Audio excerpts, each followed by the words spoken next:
हाँ, ध्यान संध्या उपासना की पहली कक्षा। तो आप सभी का कक्षा में एक बार फिर से हार्दिक स्वागत है। वैसे तो प्रायः हम जो कक्षा को लेकर हमारी चर्चा होती है वो योग दर्शन की चर्चा है। हम लोग योग दर्शन का स्वाध्याय करते हैं। लगभग 180 कक्षाएं हमारी इससे पहले हुई हैं।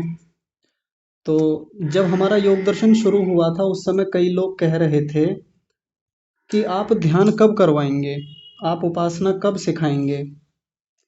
तो मैंने कहा था कि किसी भी चीज़ को सीखने से पहले, कोई भी कार्य प्रयोगात्मक करने से पहले उसकी थ्योरी जाननी आवश्यक होती है कि उसके सिद्धांत क्या हैं। सीधे सीधे कभी कोई प्रैक्टिकल नहीं होते। तो बीच बीच में और भी आवाज़ें उठती रहीं, लोग ऐसा कहते रहे कि कब ध्यान करवाएंगे, इतने दिन तो हो गए। तो अब मुझे लगता है कि पर्याप्त जानकारियाँ आप सब लोगों के पास हैं कि अब जिनके आधार पर हम प्रयोगात्मक कक्षाओं की ओर बढ़ेंगे।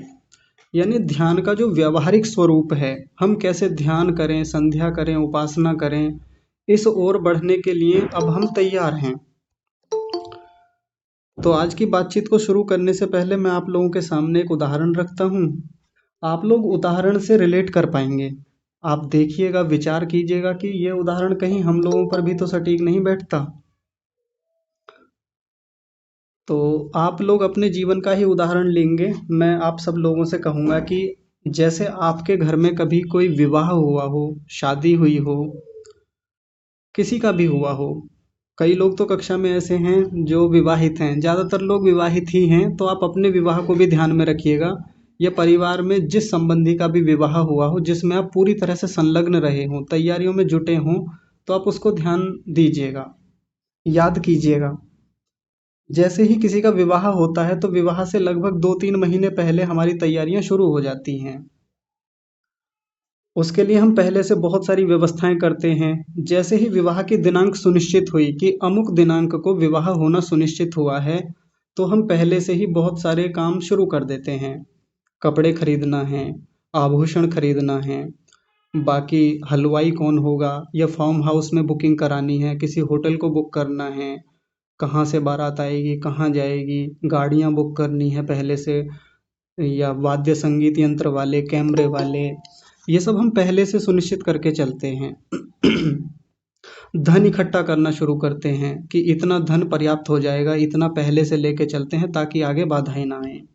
यानी हम कोई कसर नहीं छोड़ना चाहते कि जिससे विवाह में आगे जाके समस्या हो। किसी भी प्रकार की बाधाओं से बचने के लिए हम पहले से खूब तैयारियां लेके चलते हैं। और हम ये जानते हैं कि शादी विवाह का जो काम होता है जीवन में सबसे महत्वपूर्ण काम होता है।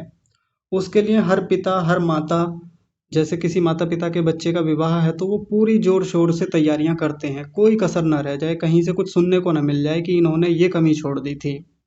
ऐसा हम लेके चलते हैं।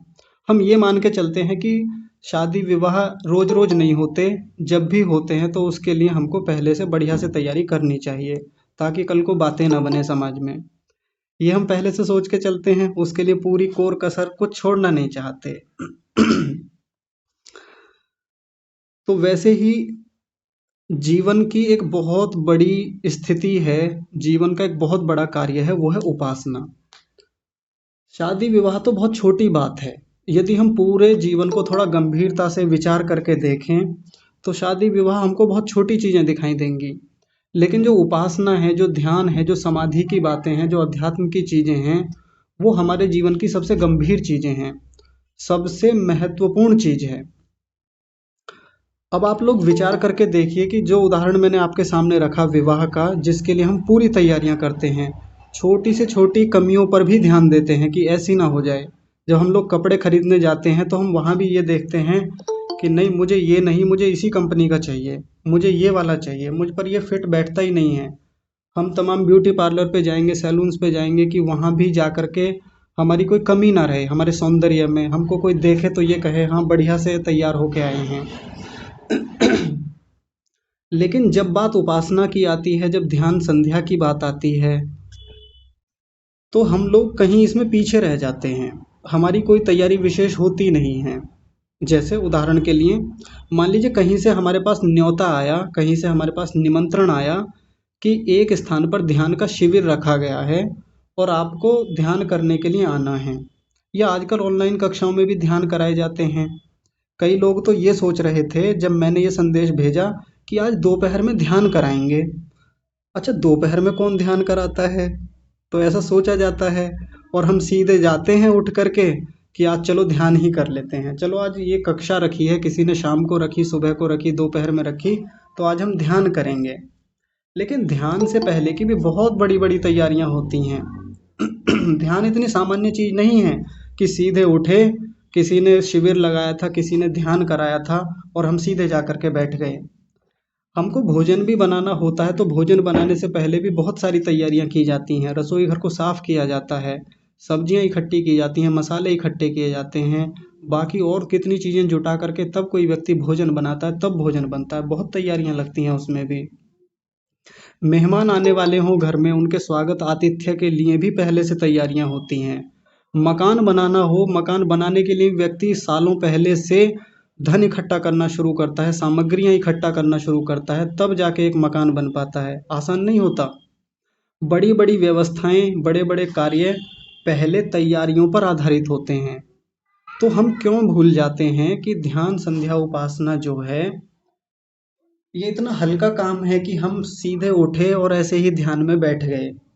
और ये हमारा दैनिक रूप से भी होता है। जब हम शाम को उपासना करने बैठते हैं या प्रातःकाल उपासना करने बैठते हैं तो हमारी तैयारियां या तो बहुत कम होती हैं या तैयारियां होती ही नहीं हैं, सीधे हमारा ध्यान होता है। और ऐसा जो बिना तैयारियों के किया गया ध्यान है, ऐसा जो बिना तैयारी के की गई संध्या है, उपासना है, क्या वो सफल हो पाएगी? क्या ऐसी उपासना में हम ऊंची उपलब्धियों को प्राप्त कर पाएंगे? नहीं कर पाएंगे। मान लीजिए भवन बनाने के लिए जो तैयारियां की गई थी उसमें कोई कमी रह जाए, कोई सामग्री ना आए, ईंटें ही पर्याप्त ना हो, सरिया ही पर्याप्त ना हो, तो आगे जाके भवन बनाने का काम रुक जाएगा, कहीं ना कहीं बाधा आएगी।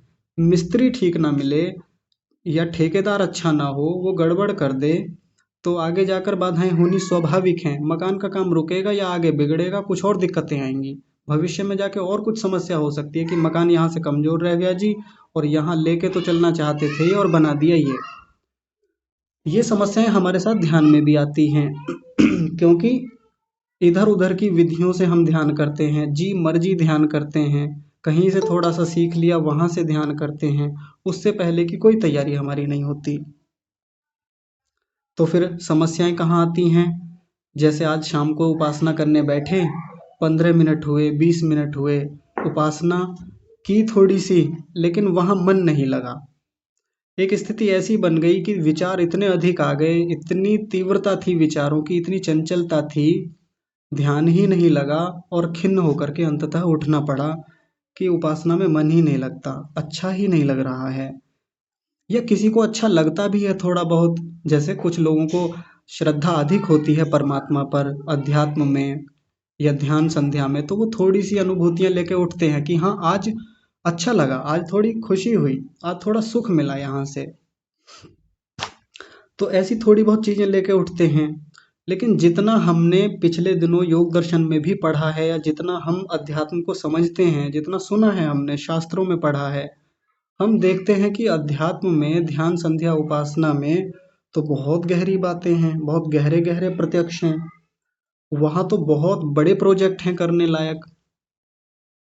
वहाँ ऐसी चीजें हैं कि जिन पर काम करके हम अपने जीवन को बहुत ऊंचा उठा सकते हैं।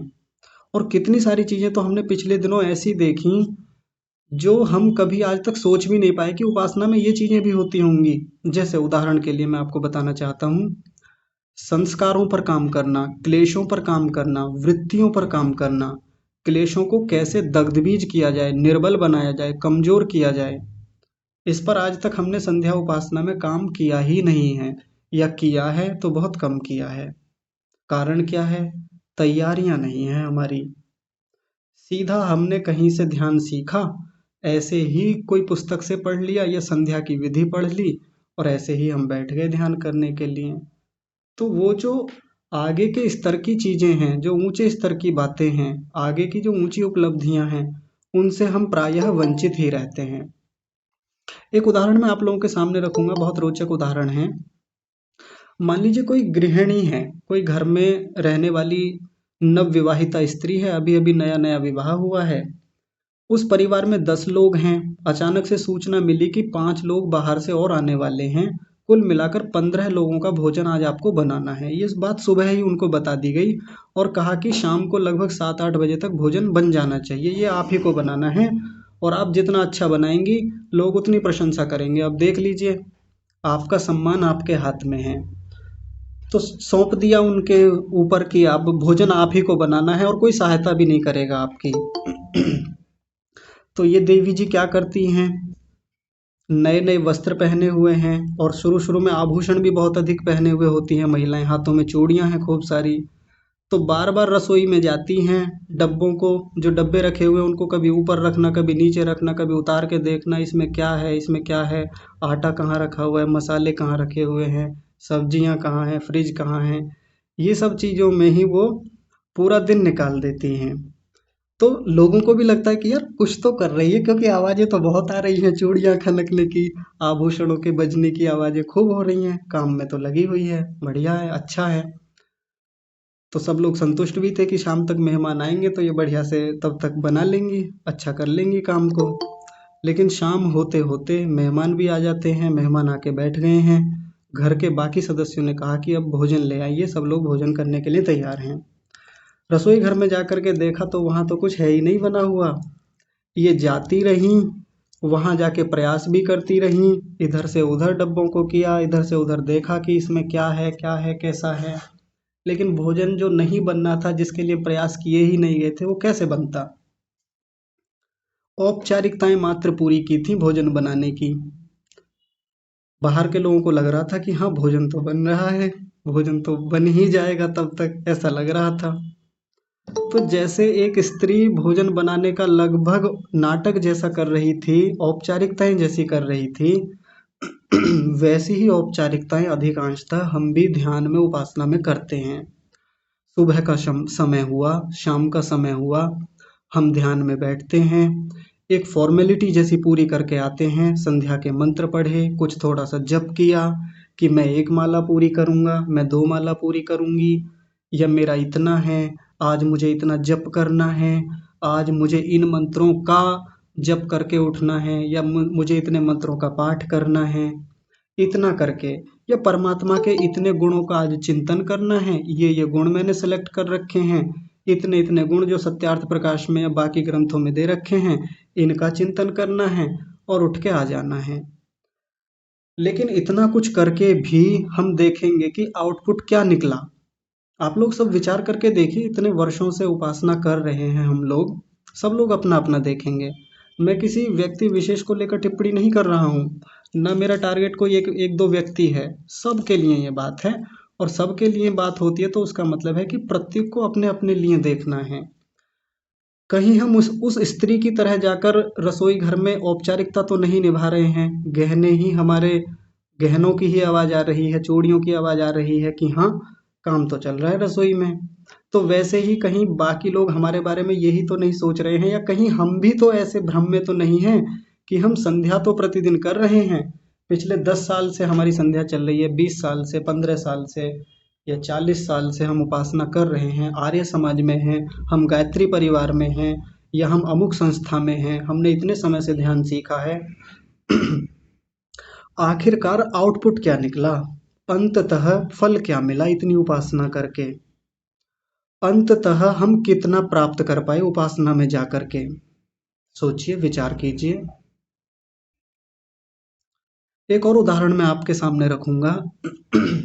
एक व्यक्ति दिल्ली आना चाहता है बिहार से पढ़ाई करने के लिए। उसने सोचा कि मैं दिल्ली जाऊंगा तो वहाँ पढ़ाई अच्छी होती है, वहाँ सुविधाएं ज़्यादा हैं पढ़ने के लिए, तो मुझे दिल्ली चलना चाहिए। जब उसने घर से निकलने का प्लान बनाया तो उसका टारगेट दिल्ली है, उसका लक्ष्य दिल्ली है।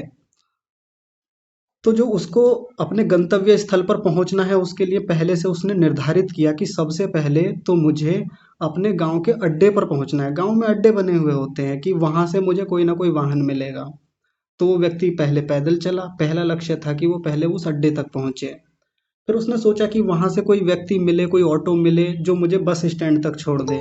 दूसरा लक्ष्य था कि कैसे भी करके मैं आज बस स्टैंड तक जल्दी पहुंच जाऊं, ताकि फिर वहाँ से बस ना छूट जाए। वहाँ पहुँचा। बस स्टैंड पर पहुँचने के बाद जो उसने बस निर्धारित की थी कि यदि वो बस निकल गई तो गड़बड़ हो जाएगी, इसलिए वो बस तो मुझे पकड़नी ही है। जल्दी जल्दी भाग दौड़ करके जैसे तैसे बस पकड़ी और जो पहले से रिजर्वेशन किया हुआ था वो ट्रेन भी पकड़ना उसका लक्ष्य था कि ट्रेन ना छूट जाए कुछ भी करके। ट्रेन में बैठ गया है, घर वालों के फ़ोन आ रहे हैं बीच बीच में, कहाँ तक पहुँचे? कहा जी अभी यहाँ तक पहुँचे हैं और ट्रेन अभी स्टेशन पर रुकी हुई है, अभी चल ही नहीं रही है, आउटर पर रुक गई है, यहाँ रुक गई है, ये बाधा हो रही है, थोड़ी देर में पहुँच जाएंगे, इतने घंटे और लगेंगे, इतने घंटे लेट चल रही है। जैसे तैसे करके दिल्ली में पहुँचा रेलवे स्टेशन पर। वहाँ से भी आगे का गंतव्य स्थल देखना है कि मुझे अभी और पहुँचना है तो अभी ऑटो लेना पड़ेगा, मेट्रो लेनी पड़ेगी, बस पकड़नी पड़ेगी, पैदल भी चलना पड़ेगा, तब मैं अमुक गंतव्य स्थल पर पहुंच पाऊंगा। लक्ष्य बना के चला था और बीच बीच में घर वाले पूछ रहे थे, खुद भी देखता रहता था बार बार फोन पर, अभी कितना बचा हुआ है, किसने कितनी डिस्टेंस अभी शेष है, अभी कितनी दूरी तय करनी बाकी है। बीच बीच में देखता है वो व्यक्ति। जितना जितना दूरी तय होती चली जाती है प्रसन्नता बढ़ती चली जाती है कि अब बस थोड़ी दूर और बचा है, अभी इतना और बचा है, इतना और करना शेष है। उसको पीछे का भी पता है कि इतना डिस्टेंस कवर की है और अभी इतनी डिस्टेंस शेष है, अभी इतनी बची हुई है। ये सब उसके मस्तिष्क में भरा हुआ है। बार बार देखता है फ़ोन में, अन्यों से भी पूछता है कौन सा स्टेशन आ गया, कहाँ आना, कहाँ और अभी कितना आना बाकी है। आप लोग विचार करके देखिए, ध्यान संध्या उपासना की प्रक्रिया में जो हम बढ़ रहे हैं, अध्यात्म के जिस रास्ते पर हम जा रहे हैं, क्या हम भी लक्ष्य बनाकर प्रतिदिन उपासना में बैठते हैं?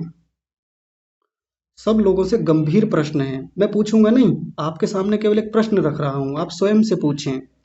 जब हम प्रतिदिन सुबह या शाम की उपासना में बैठते हैं तो क्या हम लक्ष्य लेकर बैठते हैं कि आज की उपासना का ये लक्ष्य है और इतना डिस्टेंस तो मैं कवर करूंगा ही कुछ भी करके। मेरा डेस्टिनेशन मुक्ति है, मेरा डेस्टिनेशन समाधि है, परमात्मा की प्राप्ति है, मुझे वहां उस गंतव्य तक पहुंचना है। इतना डिस्टेंस तो कवर हो गया है अभी तक, इतना तो मैंने दूरी तय कर ली है और अभी इतनी करनी बाकी है।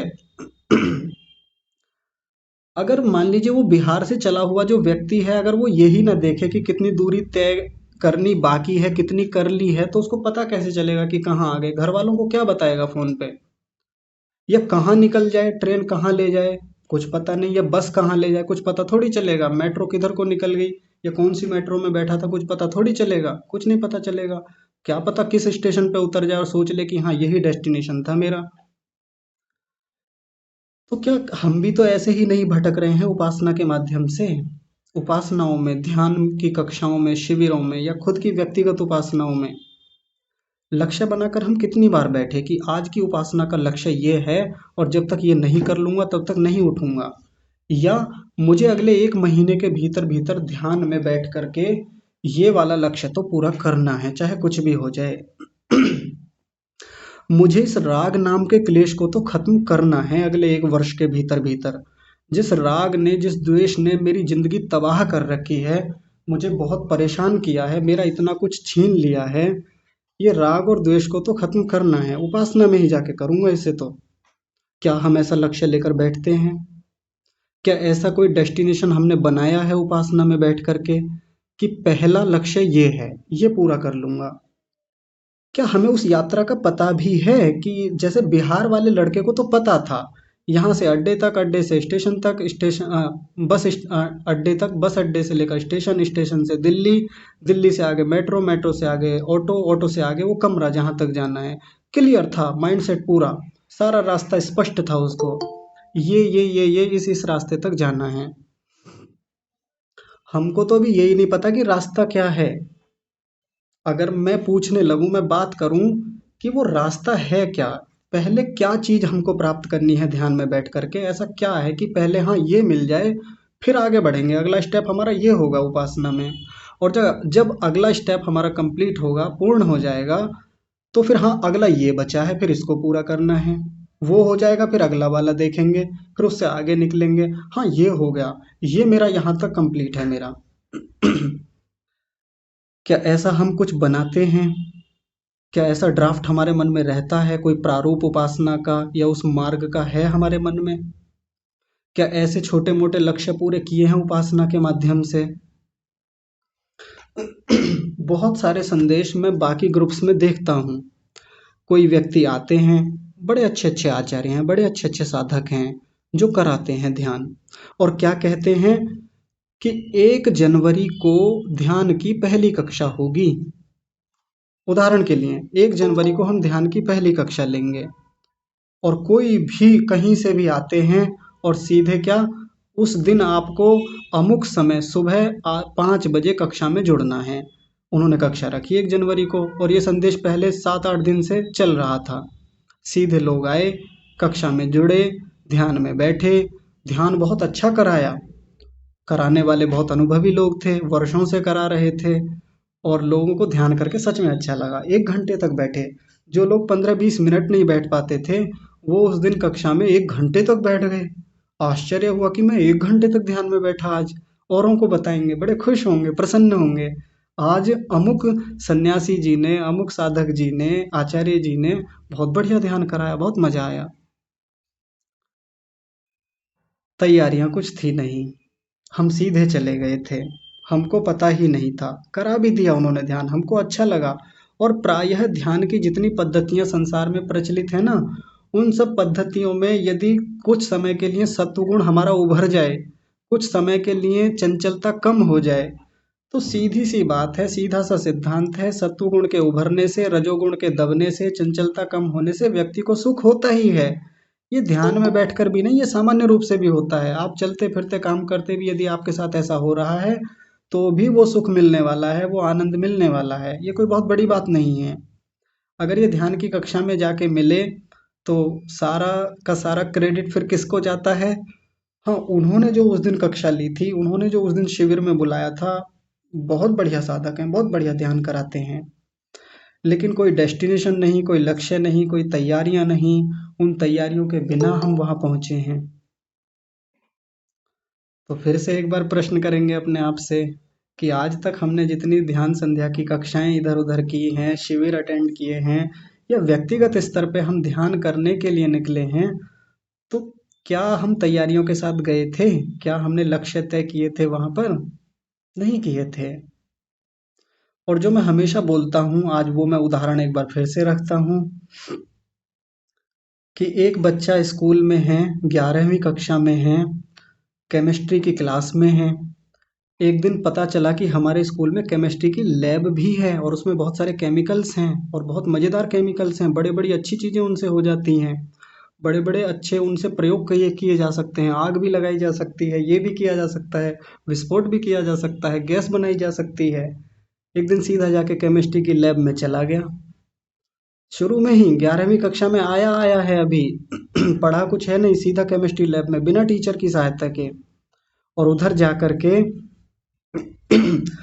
उठाए केमिकल्स, उठाई परख नलियाँ, आग जलाई, किसी को किसी में मिलाना, किसी को किसी में मिला के देखना।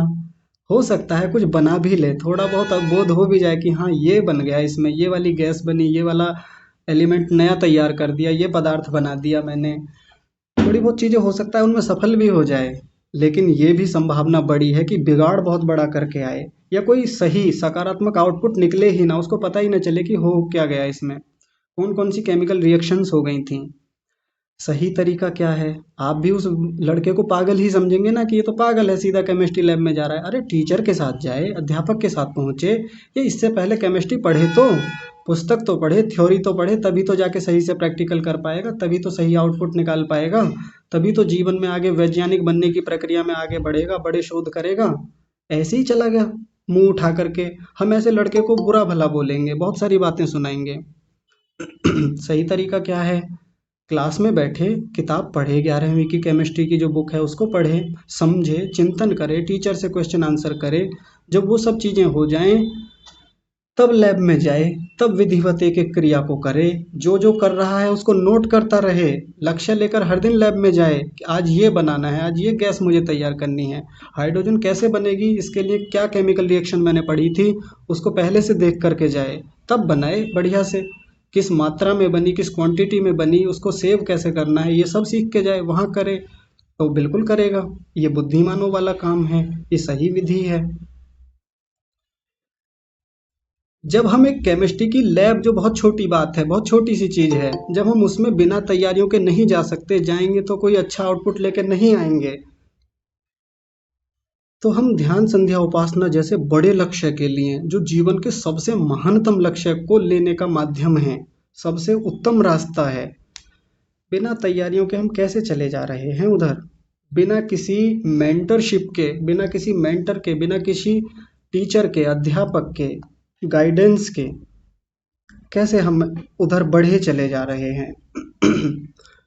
फिर से आपसे प्रश्न है, सभी से प्रश्न है, स्वयं से प्रश्न है, इतने दिन से उपासना करते करते आज तक पाया क्या, मिला क्या? गंभीर बात है। ध्यान कराने में कितना देर लगता है? आज सुबह हम कक्षा रख देते, कल कल सुबह को रख देते, कल तो रविवार है, मेरा मन भी था कि किसी दिन रविवार से ही शुरू करेंगे, तो कल को रख देंगे, इसमें ऐसा क्या है? जितने लोग पहले से कह रहे थे जी ध्यान कब कराएंगे, ध्यान कब कराएंगे, कभी तो कराइए, उसमें कितनी देर लगती है? मैं तो कभी भी शुरू करा दूं, किसी और की कक्षा में जोड़ दूं, उसमें ऐसा क्या है? कितने लोग कराते हैं, बड़े श्रेष्ठ लोग हैं, बहुत अच्छे अच्छे साधक हैं जो ध्यान करा रहे हैं, लेकिन तैयारी के बिना, लक्ष्य निर्धारित किए बिना किया गया ध्यान किस दिशा में ले जाएगा, ये केमिस्ट्री लैब वाले एग्जाम्पल से बहुत अच्छे से समझा जा सकता है। बिगाड़ करके आएंगे, कितने लोग तो तबाह कर देते हैं लैब को, बहुत हानियां करके आते हैं, कई बार अपनी हानि करके वहां से उठते हैं, कुछ का कुछ केमिकल कहीं से मिला दिया, कई बार बड़ी खतरनाक रिएक्शंस होती है और खुद व्यक्ति घायल होकर लौटता है, लहूलुहान होकर लौटता है। साधक भी ऐसे ही लहूलुहान होकर लौटते हैं उपासना से। आप ये सोचते हैं कि उपासना में जाकर के व्यक्ति अच्छा ही लेके आएगा, गलत बात है। जैसे गलतफहमी हमारे मन में होती है ना कि आयुर्वेद नुकसान नहीं करता, इतना तो एलोपैथी भी नुकसान नहीं करती जितना आयुर्वेदिक चीजें नुकसान करती हैं, यदि गलत विधि से, गलत समय, गलत मात्रा में ली जाएं तो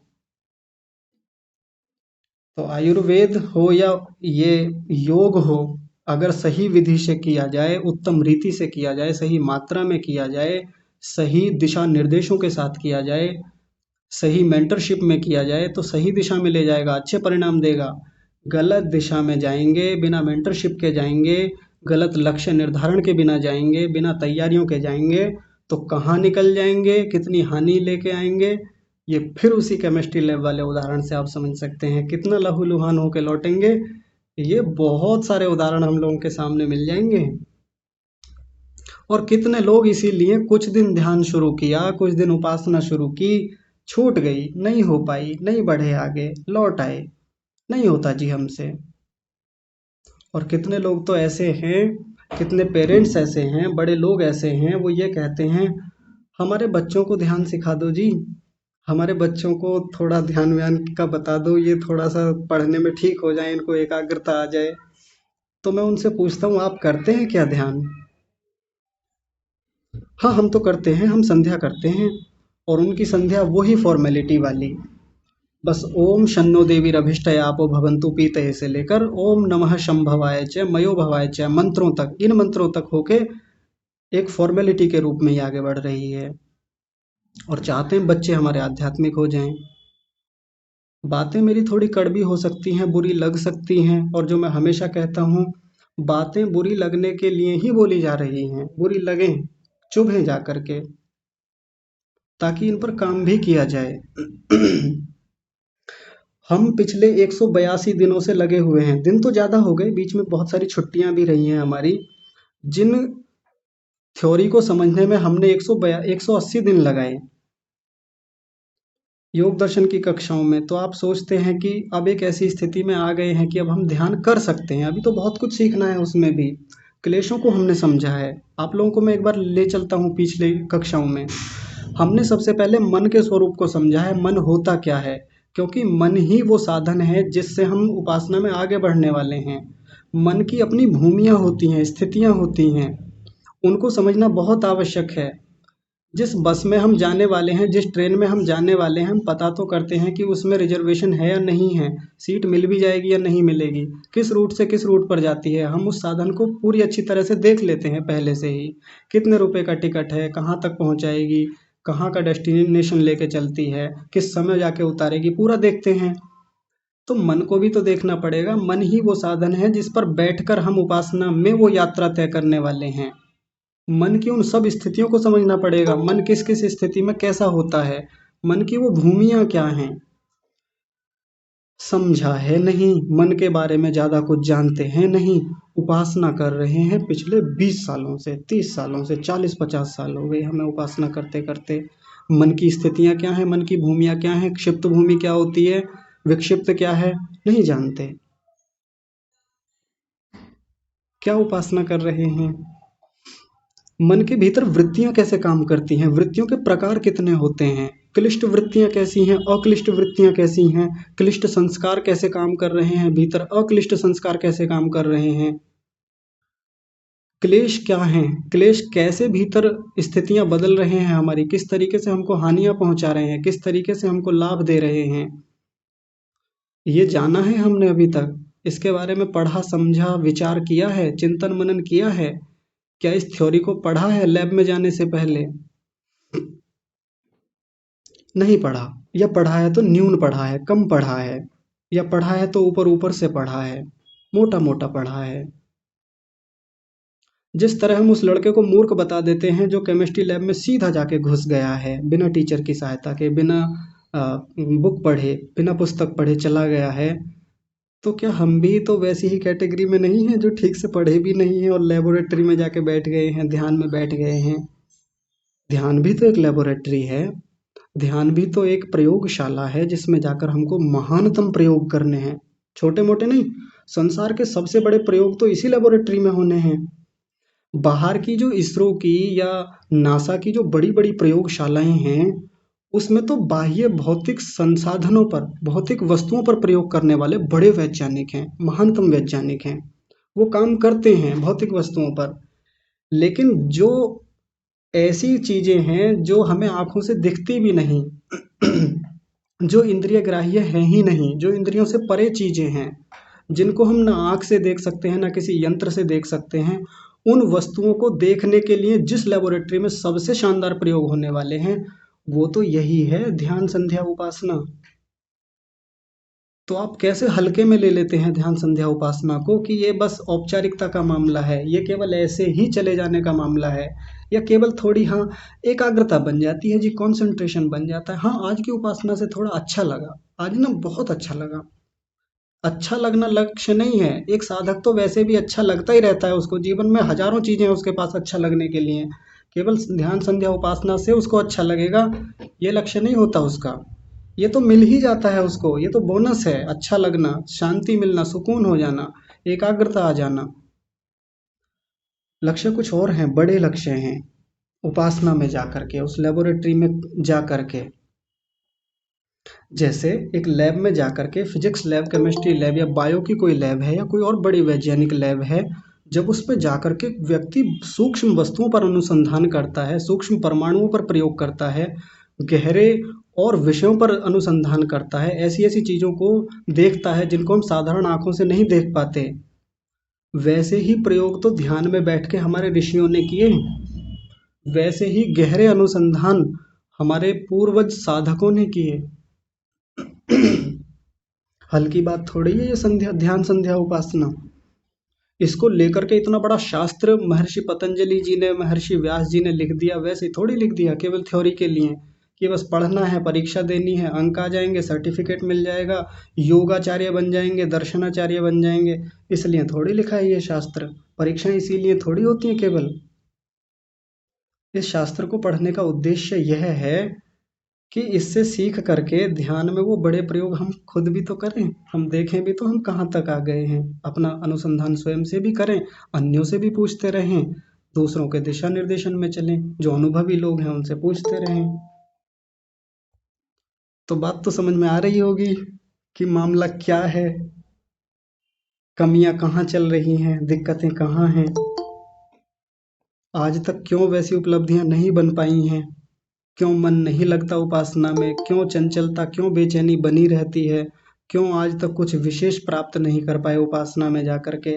आज भी क्लेश वैसे के वैसे ही बने हुए हैं, मन की स्थिति वही तामसिक राजसिक क्यों बनी हुई है, इतना कुछ करने के बाद भी। आर्य समाज में इतने वर्षों से हैं, बचपन से हैं, या इतने वर्षों से शास्त्र पढ़ा, आज भी उन क्लेशों की स्थिति यथावत बनी हुई है, वैसी की वैसी है।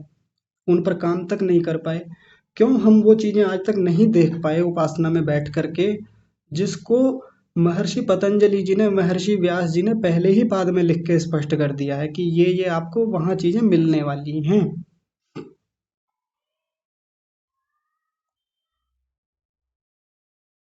तो चित्त की जो 5 अवस्थाएँ हैं, उनमें विक्षिप्त अवस्था में तो हम सब लोग रहते ही हैं। क्षिप्त अवस्था में हम रहते ही हैं। मूढ़ में हम स्वयं से चले जाते हैं। नहीं भी कुछ करेंगे तो मूढ़ में तो हम वैसे ही पहुँच जाएँगे। क्षिप्त में यानी चंचल में तो हम वैसे ही रहते हैं ज़्यादातर। विक्षिप्त के लिए थोड़ी मेहनत करनी होती है।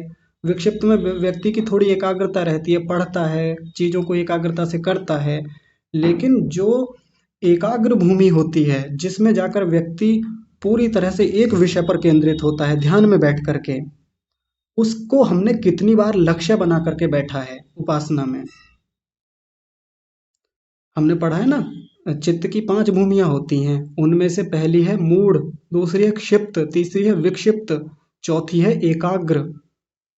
तो ये जो पीछे की भूमियाँ हैं, मूढ़, क्षिप्त और विक्षिप्त, ये कोई बहुत बड़ी बात नहीं है। इनमें तो व्यक्ति स्वयं से भी चला जाता है। लेकिन जो एकाग्र भूमि है, वो इतनी साधारण भूमि नहीं होती।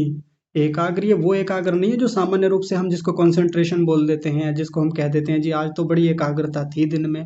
ये ध्यान में बैठकर की जाने वाली एकाग्रता है, जिसमें व्यक्ति एक विषय पर केंद्रित रहता है और उसी विषय पर गहरे अनुसंधान करता है। सामने एक लक्ष्य होता है, एक वस्तु को आधार बना के बैठता है कि आज इस वस्तु के सही स्वरूप को जानकर ही रहूंगा। ये है एकाग्र भूमि। तो कितनी बार हम लक्ष्य बनाते हैं इस एकाग्र भूमि को? नहीं बनाते। वृत्तियों का कंसेप्ट है। 5 प्रकार की वृत्तियां होती हैं, इनमें क्लिष्ट कौन सी हैं, अक्लिष्ट कौन सी हैं? तो क्या हमने ध्यान में बैठ करके देखा कि ये वाली क्लिष्ट वृत्तियां हैं जो आ रही हैं मन के भीतर, और ये वृत्तियां जो क्लिष्ट वृत्तियां हैं आकर के किस तरीके से बाधित कर रही हैं? कितना अब तक परेशान किया है, कितना आज तक बिगाड़ा है मुझको भीतर से, कितना खराब किया है मेरी ध्यान संध्या उपासना को, मेरे जीवन को कितना बाधित किया है। हमने कितनी बार टारगेट बनाया है इस चीज को कि हम इस पर काम करें। या वैसे ही अक्लिष्ट वृत्तियां भी होती हैं, विद्या से युक्त होती हैं, हमने कितनी बार चेक कर करके देखा है, हमने प्रत्येक वृत्ति को उठा करके उसको रिकॉग्नाइज किया है, पहचाना है, देखा है कि हाँ ये वाली अक्लिष्ट वृत्ति है, ये तो साधक है हमारे लिए, ये तो हमारे लिए सहायक है। हाँ, इसको तो आधार बनाना ही पड़ेगा, इसी को लेके आगे बढ़ेंगे तो उपासना में आगे सहायता मिलेगी, बहुत आगे तक जाएंगे। क्या ऐसी अक्लिष्ट वृत्तियों को हमने पहचानने का काम किया, आइडेंटिफाई किया हमने उनको, उनके लिए कोई ऐसा क्लासिफिकेशन किया हमने कि ये वाली क्लिष्टों को इधर रख दें? हाँ, ये वाली जो वृत्ति आज आई थी ना दिन में, या ये जो वाली वृत्ति आज उपासना में बैठ के आई, ये क्लिष्ट थी, हटानी पड़ेगी, बहुत परेशान कर देगी, इसके संस्कार भी बन गए ना भीतर, तो फिर निकालने में, खुरचने में, उसको खींच के निकालने में, उनको कमजोर करने में, तनु करने में बहुत समय लग जाएगा। क्या हम ऐसा कुछ काम कर पाए ध्यान में अभी तक? ऐसी तैयारी थी हमारी? गंभीर बातें हैं। संस्कार तो चित्त का अपरिदृष्ट धर्म होता है। अपरिदृष्ट का मतलब होता है जिसको हम देख नहीं सकते, पकड़ नहीं सकते सीधे सीधे। और वृत्तियां जो होती हैं वो परिदृष्ट धर्म है, वो पकड़ में आ जाती हैं, देख सकते हैं हम उनको, समझ सकते हैं। तो जिसको पकड़ सकते हैं हम कितना पकड़ पाए हैं? तो संस्कारों का अपरिदृष्ट होने का मतलब ये नहीं है कि हम पकड़ ही नहीं सकते। एक समय के बाद संस्कार भी पकड़ में आने लगते हैं, समझ में आने लगता है। अनुमान से व्यक्ति समझ लेता है कि हाँ ये संस्कार मेरे भीतर बहुत गहरा है, या ये वाला संस्कार तो कमजोर है, इसको तो ठीक कर ही लेंगे, या इतना कमजोर मैं कर चुका हूँ, अब वैसा ये आलम्बन आने पर मुझको परेशान नहीं करता, उभर के नहीं आता। अविद्या को लेके कितना काम किया है हमने अपने भीतर। अविद्या इतनी बची हुई है और इतनी तो अभी हटा चुका हूं मैं, हटा चुकी हूं मैं। ये लक्ष्य हैं हमारी उपासना के, ये तैयारी है हमारी उपासना की। तो अभी मैंने आपके सामने तो मोटी मोटी बातें रखी हैं, अभी तो तैयारी की बात भी नहीं हुई, अभी तो लक्ष्यों की बात भी नहीं हुई है कि वो लक्ष्य क्या हैं उपासना के, वो तैयारियां क्या हैं। तो परसों की जो कक्षा होगी सोमवार की, उसमें हम कुछ उपासना से पहले की तैयारियों पर बात करेंगे। ये देखिए, इन पर विस्तार से बातें होंगी। बहुत सारी तैयारियां हैं और अभी ध्यान नहीं कराएंगे। ध्यान कराने के लिए एक समय निर्धारित करेंगे जब मुझे लगेगा कि हाँ, पर्याप्त बातें आपसे हो चुकी हैं, अब तैयारियां हो चुकी हैं हमारी, अब हम लेबोरेटरी में जाने के लिए पूरी तरह तैयार हैं, तब उस दिन ध्यान कराएंगे। फिर आप कहीं भी जाइए, मैं ये नहीं कहता कि आप हमारी कक्षा से बैठ के ध्यान, यहाँ इस कक्षा में आकर ध्यान सीखें, यहाँ करें। जहाँ भी आपको अच्छा लगे आप वहाँ जाइए, किसी भी आश्रम में चले जाइए, किसी शिविर में चले जाइए। बहुत सारे आचार्य लोग ऑनलाइन भी करा रहे हैं, बिल्कुल जाइए, धूमधाम से जाइए, बढ़िया से उपासना कीजिए, कर सकते हैं। लेकिन पहले तैयारियों को देख लें, लक्ष्य स्पष्ट कर लें। उस पर तो अभी 3-4 दिन हम ऐसे बात करेंगे। तो सोमवार में हम इस कक्षा में फिर से लौटेंगे यथा समय 2 बजे से ही, इसी लिंक पर ही। और ये जो कक्षाएं हैं इनकी मैं विधिवत एक अलग से प्लेलिस्ट बना रहा हूँ, वो प्लेलिस्ट भी समूहों में आज भेज दूंगा। और विधिवत क्रम में ये आपको एक अच्छे थंबनेल के साथ ये कक्षाएं मिल जाएंगी। आप अन्यों को भी भेजना चाहें तो भेज सकते हैं। और फिर जो ध्यान की कक्षाएं भी होंगी वो भी इसी प्लेलिस्ट में आपको विधिवत मिलेंगी, ताकि भविष्य में भी ये बातें आप बार बार सुनते रहें, देखते रहें, इसी क्रम को स्मरण रखें। तो आज की कक्षा को विराम देते हैं। सभी का बहुत सारा धन्यवाद।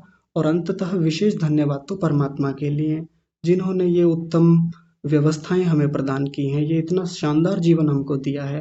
तो परमेश्वर का बहुत धन्यवाद करते हुए आज की कक्षा को यहीं विराम। आप सभी को सादर प्रणाम। ओम।